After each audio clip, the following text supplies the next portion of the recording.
मुख्याध्यापिका श्रीमती रंजना सुभाषराव कदम यांचा सेवापूर्ती समारंभ व समाजसेवक श्री विशाल सुभाषराव कदम यांचा अभिष्ट चिंतन सोहळा उत्साहात संपन्न। 31 मे 2025 रोजी शिक्षण क्षेत्रात 29 वर्षांहून अधिक काळ अखंड निष्ठा व सेवाभावाने कार्यरत राहिलेल्या मुख्याध्यापिका श्रीमती रंजना सुभाषराव कदम यांचा सेवापूर्ती समारंभ आज दुपारी 12 वाजता हॉटेल श्री नाशिक दरबार, आडगाव म्हसरूळ लिंक रोड येथे अत्यंत भरगच्च उपस्थितीत आणि आनंदी वातावरणात संपन्न झाला। श्रीमती रंजना कदम यांनी 1996 साली शिक्षक म्हणून आपल्या सेवा जीवनाची सुरुवात केली। त्यानंतर त्यांनी सिडको, नांदूर मानूर, चेहडी व म्हसरूळ येथील विविध शाळांमध्ये उपशिक्षक ते मुख्याध्यापिका म्हणून यशस्वी नेतृत्व करत शिक्षण क्षेत्रात आपला अमिट ठसा उमटवलाय। त्यांच्या सेवा काळात शैक्षणिक गुणवत्ता, शाळेतील प्रशासनिक शिस्त, विद्यार्थ्यांच्या सर्वांगीण विकासावर भर यामुळे त्या शिक्षक वर्गात आदर्श म्हणून ओळखल्या जात होत्या। या गौरव सोहळ्यात शिक्षण, समाजसेवा आणि राजकीय क्षेत्रातील मान्यवरांनी विशेष उपस्थिती दर्शवली। प्रमुख पाहुण्यांनी आपल्या भाषणातून श्रीमती रंजना कदम यांच्या शिक्षण प्रेमाचे, कार्यतत्परतेचे आणि विद्यार्थ्यांविषयी असलेल्या आपुलकीचे मनःपूर्वक वर्णन केले। त्यांच्या योगदानाबद्दल कृतज्ञता व्यक्त करत त्यांना निवृत्तीनंतरच्या आयुष्यासाठी उत्तम आरोग्य व दीर्घायुष्याचा शुभेच्छा दिल्या। कार्यक्रमात माजी मुख्याध्यापक, शिक्षक, पालक, सामाजिक कार्यकर्ते आणि स्थानिक नागरिक व कुटुंबातील सर्वजण मोठ्या संख्येने उपस्थित होते। अनेकांनी आपल्या मनोगतातून त्यांच्या सहवासातील आठवणी शेअर करत श्रीमती रंजना कदम यांच्या आदर्शवत शिक्षक म्हणून गौरव केला। त्यांच्या मार्गदर्शनामुळे असंख्य विद्यार्थ्यांचे जीवन उजळले असल्याची साक्ष अनेक वक्त्यांनी दिली आहे। या समारंभात एक खास व गौरवाचा क्षण ठरला तो म्हणजे समाजसेवक श्री विशाल भाऊ कदम यांचा अभिष्ट चिंतन सोहळा। सामाजिक क्षेत्रात आपल्या योगदानाने अनेक गरजूंना आधार देणारे, युवकांना दिशा देणारे आणि समाज हितासाठी सदैव तत्पर असणारे व्यक्तिमत्व म्हणून त्यांचा सन्मान करण्यात आला। विविध वक्त्यांनी त्यांच्या कार्याची स्तुती करत त्यांना आगामी सामाजिक वाटचालीसाठी शुभेच्छा दिल्या। या दोन्ही गौरव समारंभाचे आयोजन अत्यंत नेटके, शिस्तबद्ध व आनंदी वातावरणात पार पडले। उपस्थित प्रत्येकाच्या मनात कार्यक्रमाचे एक स्मरणीय आठवण निर्माण केली आहे। समारंभाचे सुंदर संचालन, अतिथींचे मनोज्ञ भाषण व सर्व उपस्थितांचे ऊर्जावान प्रतिसादामुळे हा सोहळा विशेष गाजला। मित्रांनो, मॅडमचा आणि माझा सहवास 1997 ते 2025 जवळजवळ 27 वर्षांचा। मॅडमचं सगळं संघर्षमय आयुष्य मी अनुभवलं आहे, सन्मानमय आयुष्य मी अनुभवलं आहे, जवळून बघितलं। त्यांच्याबद्दल सांगायचं झालं तर एक कबीराचा दुआ आहे, खूप सुंदर दुआ आहे। तो कबीर असं म्हणतो की हिरा न कहे मुझसे मेरा लाख रुपया अनमोल। मित्रांनो, तो हिरा असतो त्याची जी किंमत असते ती किंमत त्याच्या पैलूवर असते, तो कधी तोंडाने त्याचं मूल्य सांगत नसतो। मला वाटतं मॅडमचं देखील तसंच आहे। मॅडमच्या शरीरामध्ये, त्यांच्या वृत्तीमध्ये, त्यांच्या व्यक्तिमत्वामध्ये जे पैलू अडकले, जे लपले, त्या पैलूवरून त्यांचं महत्त्व, त्यांचं मूल्य कळतं। खूप वेगवेगळे पैलू आहेत त्यांच्या आयुष्यामध्ये, त्यांच्या व्यक्तिमत्वामध्ये। अगदी मी सांगतो तुम्हाला की मी सांगितलं 97 सालापासून त्यांना अनुभवतोय। 2-4 वर्ष त्यांचे सुखमय गेले आणि पतीचा आजारपण निर्माण झाला। त्या पतीच्या आजारपणामध्ये एक वेगळी पत्नी मला बघायला मिळाली, संघर्षमय होती, पण धीर प्रचंड मनामध्ये होता तिच्या। दोन्ही मुलं लहान होती, पण कुठल्याही प्रकारे अविचल न होता शांतपणानं ती परिस्थितीने हाताळली। खूप पैलू आहेत। एक उत्कृष्ट माता म्हणून तिच्याकडे बघितलं जातं की प्रत्येक वेळेस दोन्ही मुलांचा विचार करणारे। एक थोडक्यात उदाहरण सांगतो मित्रांनो, 8 दिवसापूर्वी घटना घडली वैष्णवी हगवणीची, आणि एक सासू आपण तशी बघितली, एक वेगळ्या स्वरूपाची सासू अशी आहे। जेव्हा मी वर्गात, शाळेत गप्पा मारतो तेव्हा सुनेंना देखील माझी शीतल, माझी कविता अशी म्हणणारी कुठेतरी पहिली सासू मला अनुभवायला मिळाली असेल। खूप असे वेगवेगळे पैलू आहेत मॅडमच्या स्वभावामध्ये, त्यांच्या व्यक्तिमत्वामध्ये की आज सांगायला गेलं तर वेळ कमी पडेल। वेळेचा विचार करता मी अधिक काही बोलत नाही, त्यांना पुढील आयुष्यासाठी सुखमय शुभेच्छा देतो। विशाल, आज त्याचा देखील वाढदिवस आहे, त्याच्या देखील भावी आयुष्यासाठी, त्याच्या भावी राजकीय आयुष्यासाठी शुभेच्छा देतो आणि माझे 2 शब्द संबोधतो। धन्यवाद। आज वाटत नाही की आज तुमचा सेवापूर्तीचा कार्यक्रम आहे का, ते कारण सांगेल। आपण नेहमी म्हणतो मी शाळेत जाते, मी घरात काम करते, ठीक आहे, आपण काम करत असतो, मुलं शाळेत जातात, पण मुलं शाळेत गेल्यानंतर आपण आपली जबाबदारी कमी करतो आणि शिक्षकांवर सोपवतो. तसं बघायला गेलं तर शिक्षक हा आपल्या सांसारिक आणि स्कूलमध्ये जेव्हा तो काम करतो, खरंच ताई तुम्हाला अनुभव आलेला असेल, आपल्या मुलांना घडवताना आपल्याला जेवढी जबाबदारी असते तेवढीच शाळेत येणाऱ्या पालकांनी जेव्हा शाळेत पाठवलेलं असतं त्यांना घडवण्याची जबाबदारी पण आपल्यावर तेवढीच असते. या जबाबदारीला तुम्ही नेहमी सांभाळलं आहे, सर्वांनीच तुमचं तोंड भरून कौतुक केलेलं आहे. या कौतुकाला अनुसरून मी एक वाक्य सांगेल तुम्हाला. भगवद्गीतेत श्रीकृष्णाने सांगितलेलं आहे, ऊर्ध्वमूल मधशाखम अश्वत्थं पराहुव्ययम छंदासी यस्य पर्णानि यस्तं वेद स वेद कविः. असा हा कवी आपल्याला घडवत असतो. ताई तुम्हाला खूप खूप शुभेच्छा. सेवानिवृत्ती ही कधी होतच नसते. एक अध्याय संपला की जीवनाचा दुसरा अध्याय चालू होत असतो. यानंतर तुम्ही आपला वेळ कुटुंबासाठी असेल, नातवंडासाठी असेल, तुमच्या काही इच्छा पूर्ण करायच्या असतील, मैत्रिणीसाठी वेळ दिलेला नसेल किंवा कधी काही काम असेल शाळेचं किंवा काही दुसरं असेल आणि आपण आपल्या इच्छा तिथे कमी करतो आणि तो वेळ दिला जात नाही. याच्या पुढच्या आयुष्यातील वेळ तुम्ही नक्की द्यावा आणि तुमचा आनंद भरभरून घ्यावा. तुम्हाला पुढील वाटचालीसाठी खूप शुभेच्छा. तसेच विशाल भाऊ, आज तुमचा वाढदिवस आहे, तुम्हालाही वाढदिवसाच्या खूप खूप शुभेच्छा. धन्यवाद. जय हिंद, जय महाराष्ट्र. रंजनाताई कदम 30 वर्षाच्या प्रदीर्घ सेवेनंतर आज निवृत्त होत आहेत. त्यांनी आजपर्यंतची केलेली सेवा ही एकदम उल्लेखनीय आहे आणि लाक्षणिक आहे. शाळेची प्रगती सातत्याने कशी राहील, विद्यार्थ्यांचे गुण कसे संपादन केले जाईल याच्याकडेच त्यांनी वाटचाल केलेली आहे. नगर लोकप्रतिनिधी असताना कायमस्वरूपी त्यांनी आम्हाला शाळेमध्ये बोलून कार्यक्रम करून सर्व गरीब थोर विद्यार्थ्यांचे सत्कार घडून आणले आणि विद्यार्थ्यांना चालना दिलेली. त्यांच्या या कामाबद्दल मी त्यांना शुभेच्छा देतो. त्याचप्रमाणे आज विशालचा वाढदिवस आहे, विशाललाही मी शुभेच्छा देतो आणि माझ्या 2 शब्दांना विराम देतो. जय अंबे, जय श्री महाकाल. सर्वांना नमस्कार.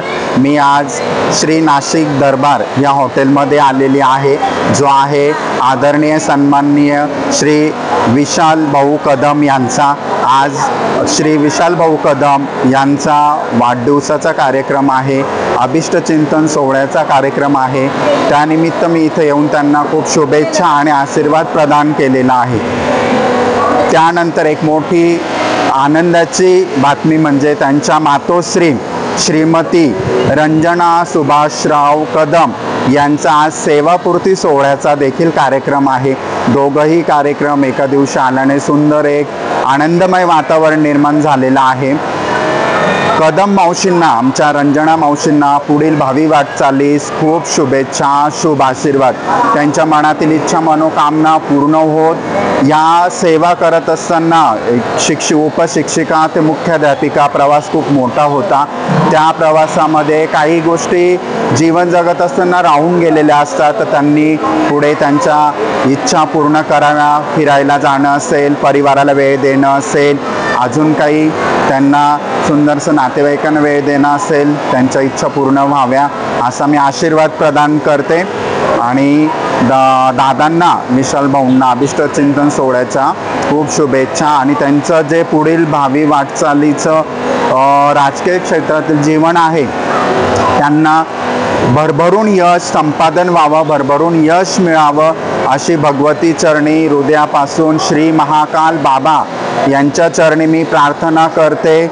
जय अंबे, जय श्री महाकाल. दोघांच्या या अभिष्टचिंतन व सेवापूर्तीला माझे खूप शुभ आशीर्वाद व शुभेच्छा. जय अंबे, जय श्री महाकाल. श्रीमती लासूरकर मॅडम, कार्यक्रमाला उपस्थित असलेले सन्माननीय सगळे राजकीय, शैक्षणिक सर्व प्रमुख पाहुणे, माझ्या सगळ्या मैत्रिणी आणि माझा संपूर्ण परिवार, तसेच माझे सहकारी बंधू भगिनी, आज मी आपल्या समोर उभी आहे. हृदयामध्ये अनेक आठवणी घेऊन उभी आहे. माझ्या हृदयामध्ये अनेक भावना आहेत. आजचा दिवस माझ्या आयुष्यातील एकदम खास आहे, खास दिवस आहे माझा. एका प्रवासाचा शेवट आणि एका नव्या वाटचालीची सुरुवात आजपासून होत आहे. मी 1996 साली माझ्या पदावर रुजू झाले उपशिक्षक म्हणून आणि तिथे आम्हाला आहिरे सर मुख्याध्यापक होते आणि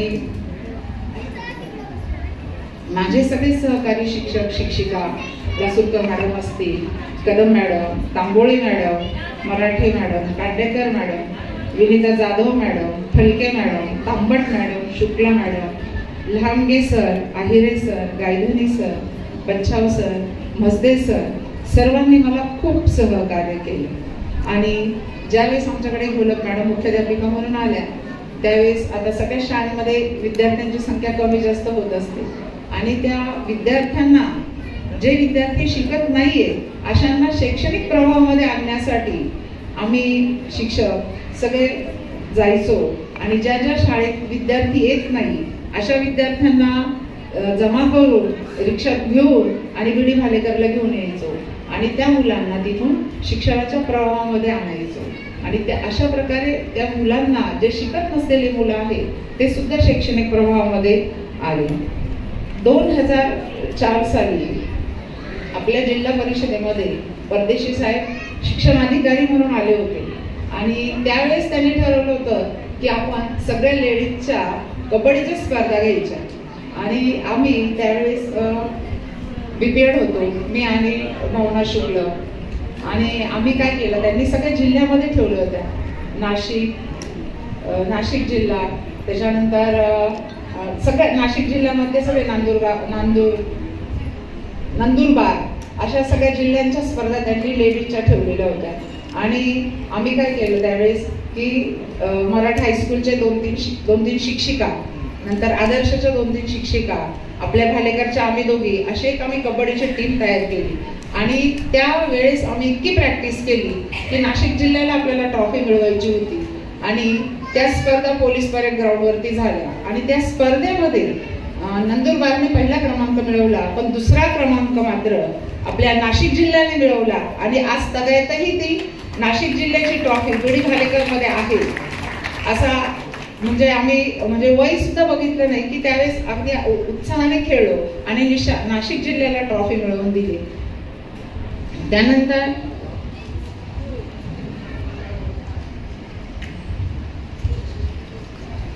माझी रायगड चौकामध्ये बदली झाली. रायगड चौकामध्ये सुद्धा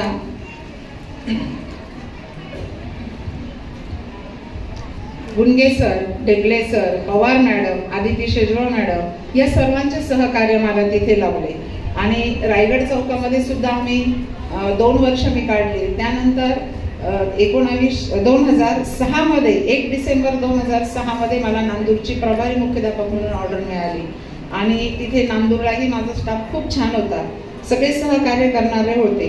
तिथे आमच्या Borwake madam, Tamboli madam, Gorse sir, Patil sir, Bairagi madam, Deore madam, Shilpa More madam या सगळ्यांचं मला खूप सहकार्य लाभलं आणि कुठलंही काम असो मी आमच्या बोरवके मॅडमला सांगायची की मॅडम चला आता आपल्याला लिखाण करायचं आहे. त्या चिडचिड करायच्या पण त्या कधीही नाही म्हटल्या नाही आणि प्रत्येक वेळेस त्यांनी मला कामामध्ये खूप खूप मदत केली. त्यानंतर नांदूरलाच असताना 2013 मध्ये महापालिकेने एक मसरूळ शाळा आणि चिहडीच्या शाळेला एक 8वीचा वर्ग ओपन करून दिला की हा तुम्ही आता आणि त्याचा चार्ज माझ्याकडे दिला. एका वेळेस 3ही शाळा 8वीचा वर्ग हा मसरूळला आणि चिहडीला ओपन झाला. त्यावेळेस 8वीचा वर्ग सुरू झाल्यानंतर 9वीला मान्यता आणणे, 9वीचा वर्ग पुढे नेणे, 9वीच्या नंतर 10वीचा वर्ग पुढे नेणे, 10वीला मान्यता आणणे, अशा सगळ्या गोष्टी मला त्यावेळेस अधिकारी पण चांगले मिळाले, जिल्हा परिषदेमध्ये सहकार्य चांगलं मिळालं आणि या वर्गांना मी मान्यता आणल्या. आणि त्यावेळेस शिक्षक नसायचे परंतु शिक्षक नसल्या कारणाने मी चिहडीला काय करायचे की आमच्या शाळेतले 2-2 शिक्षक मी दररोज वेगवेगळे पाठवायचे शिक्षक तिथे शिकवण्यासाठी. तर त्यातही तिथल्या आजूबाजूच्या लोकांनी हे घेतलं की आक्षेप घेतला तुम्ही रोज वेगवेगळे शिक्षक पाठवतात, मग आमचे मुलं कसे शिकणार. त्यांनी तिथल्या नगरसेवकाजवळ कंप्लेंट केली होती. मग मी त्यांना जाऊन त्यांची मीटिंग घेतली की अरे जर रोज एकच शिक्षक आला तर तो एकच विषय शिकेल, पण तुमच्या मुलांना सगळ्या विषयांची गरज आहे, इंग्रजी, मराठी, हिंदी, म्हणून मी वेगवेगळे शिक्षक पाठवतो. मग त्यांनी सांगितलं की मॅडम आम्हाला खरंच कळालं नाही, तुम्ही खूप चांगल्या उद्देशाने पाठवत होतो, पण आम्हाला कोणीतरी भरवल्यामुळे आम्ही तुमच्यावर हे घेतलं. तीही सिच्युएशन मी समजून सांगितली. त्यावेळेस गोती साहेबांनी माझं कौतुक केलं की मॅडम तुम्ही खूप छान असं चांगल्या पद्धतीने हँडल केलं तिथलं वातावरण. आणि मसरूळला नंतर आपले पंकज पवार सर, बाबुल सर, त्याच्यानंतर माळोदे सर, अर्चना वाघ मॅडम यांनी मसरूळची धुरा इतकी छान सांभाळली की मला त्या शाळा सांभाळता इकडे थोडेही दुर्लक्ष झालं तरी शिक्षक इतके वेळेवर व्यवस्थित कामकाज करत होते. आणि खूप मोठं मोलाचं सहकार्य मला त्यांचं मिळालं की त्यांनी मला ह्या शाळांबरोबर त्यांनी मला मदत केली आणि मुलांकडे खूप छान लक्ष दिलं, जातीने लक्ष दिलं. मी मधनं एखादा चक्कर मारायची, मॅडम तुम्ही एकदा तरी येऊन जा आमच्याकडे. मग मधून मी एखादा चक्कर तिथे मसरूळला चिहडीला मारायची. चिहडीची शाळा नंतर बंद झाली. तसंच या शाळेच्या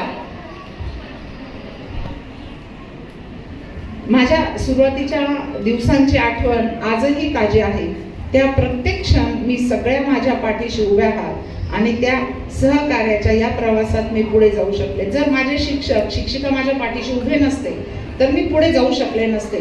पण मला माझ्या सगळ्या शिक्षकांनी खूप मदत केली आणि खूप सहकार्य केलं, म्हणून आज मी या ठिकाणी उभी आहे. आणि आम्ही शाळेच्या सहली पण काढायचो. त्या सहलीमध्ये पण शिक्षकांची खूप मदत असायची. म्हणजे माझ्यापर्यंत कुठलंही छोटं काम येऊ देत नव्हतं. आमचे ढेबले सर असतील, गोरवके मॅडम असतील, त्याच्यानंतर मजदे सर असतील, सगळ्यांनी सहलीची धुरा सांभाळून घेतली. मी फक्त नावाला असायची, पण बरंचसं काम ते माझं सांभाळून घ्यायचे. मॅडम तुम्ही फक्त थांबा आमच्यासोबत, आम्ही सगळं करू. इतका मोठा धीर त्यांचा मला असायचा. आणि अशा प्रकारे शाळेच्या सहली आम्ही पार पाडल्या. त्याचप्रमाणे ज्या सुट्ट्यांमध्ये सहली आम्ही काढायचो, आमच्या लासूरकर मॅडम आहेत, त्यांच्यामुळे आज आम्ही पूर्ण भारत बघितला आहे. आणि त्या सहलीचं नियोजन त्या इतके सुंदर करायच्या की सगळ्यांना, अगदी एखादी मोठी व्यक्ती कशी असते घरामध्ये हंटार घेऊन उभी की प्रत्येकाने हे केलं पाहिजे, मॅडम हंटार नव्हत्या घेत, पण त्यांच्या तोंडामध्ये हंटार होतं. शब्दांनी बोलल्या की लगेच सगळेजण ते गप्प बसायचे आणि प्रेम इतकं करायच्या. आमची जर उन्हाळ्यात सहल गेली तर त्या आम्हाला सांगायच्या वाटी चमचे घेऊन या, आणि स्वतः सातूचं पीठ, स्वतः सगळे पदार्थ बनवून आणायच्या आणि प्रत्येकाला सकाळी आवर्जून नाश्ता खाऊ घालायच्या. आणि एकही म्हणजे आम्ही असं प्रवासात जर कुठे थांबायचं म्हटलं तर मॅडम आम्हाला कोणालाच खाली उतरू द्यायच्या नाही, तुम्ही इथं वरती बसा. त्या स्वतः खाली उतरायच्या, स्वतः सगळा परिसर बघायच्या आणि मग आम्हाला खाली उतरायच्या. इतकी काळजी त्या घ्यायच्या, म्हणजे आई वडील सुद्धा घेणार नाही एवढी काळजी त्यांनी आमच्या सगळ्या सहकार्याची घेतली. मला वाटतं इथे बऱ्याच सहकार्य आहे की आम्ही सगळ्यांनी ट्रिप बरोबर एन्जॉय केलेले आहे. म्हणजे संपूर्ण भारत आमचा बघून झाला आहे मॅडममुळे. आणि आमचं भारत बघण्याचं सर्व श्रेय मी मॅडमला देते. बघा, आज सेवानिवृत्त होतानाही एक प्रकारचा आनंद आहे. आता मला माझ्या कुटुंबासोबत जास्त वेळ मला देता येईल. बघा, कितीही सुखद असली तरी कुठेतरी संपणारी वाट असते. कितीही सुखद असली तरी कुठेतरी संपणारी वाट असते. पण संपणाऱ्या वाटेसोबतच जन्मणारी नवी पहाट असते, नवी पहाट असते. जय जय महाराज.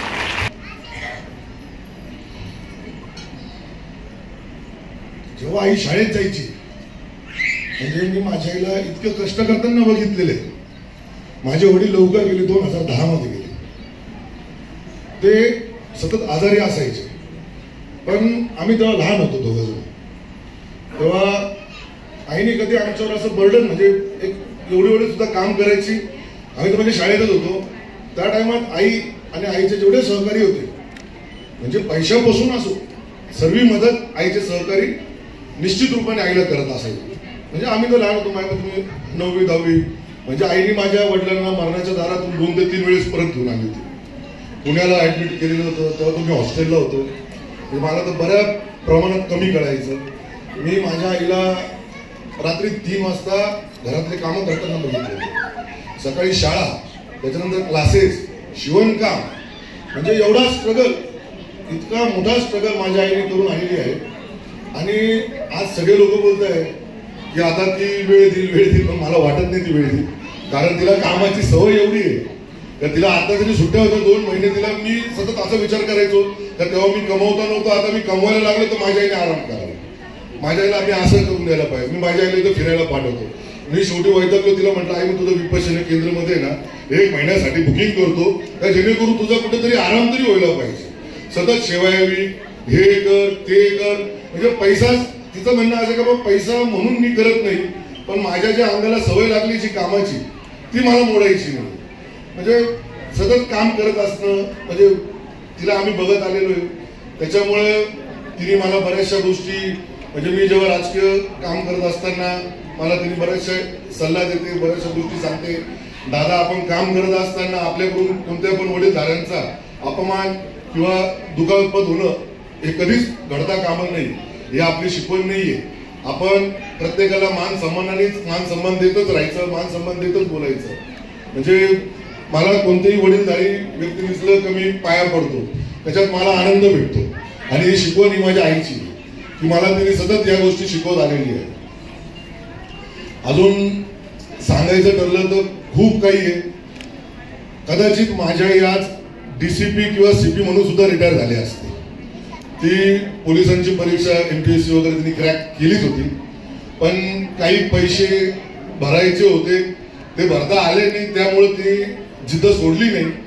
तिने त्यानंतर सुद्धा शिक्षण केलं आणि नंतर ती शिक्षक म्हणून रुजू झाली. तर ती माझ्यामध्ये 95-96 साली रुजू झाली.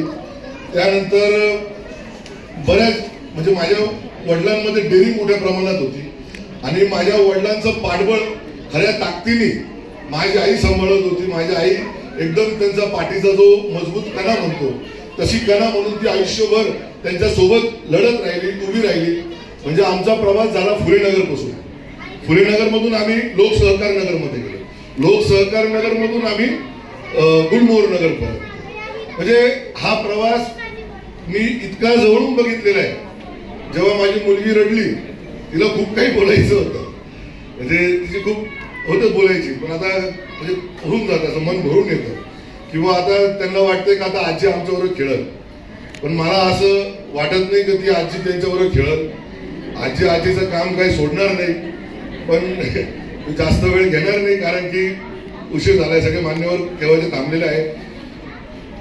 तर म्हणजे एवढीच अपेक्षा बाळगतो आणि आईला ही विनंती करतो की जे आता तुझं जे राहिलेलं जे पुढचं आयुष्य आहे ते तू पूर्णपणे आमच्यासाठी व आमच्या बरोबरच घालव.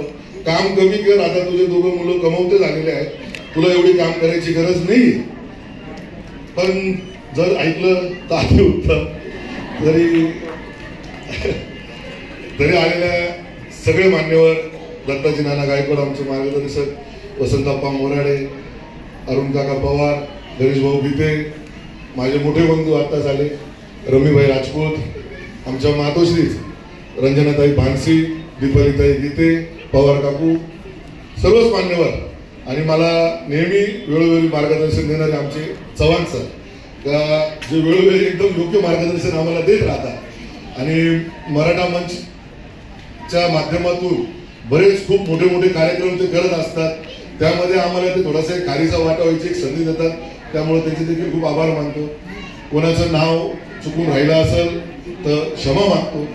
आणि तुम्ही सर्वजण इतक्या मोठ्या संख्येने आमच्या परिवारावर प्रेम करत असतात आणि त्या प्रेमापोटी तुम्ही सर्वजण इथे आलात, त्याबद्दल मी मनस्व या कदम परिवारात तर्फे मी तुमच्या सर्वांचे खूप खूप खूप मनापासून आभार मानतो आणि थांबतो.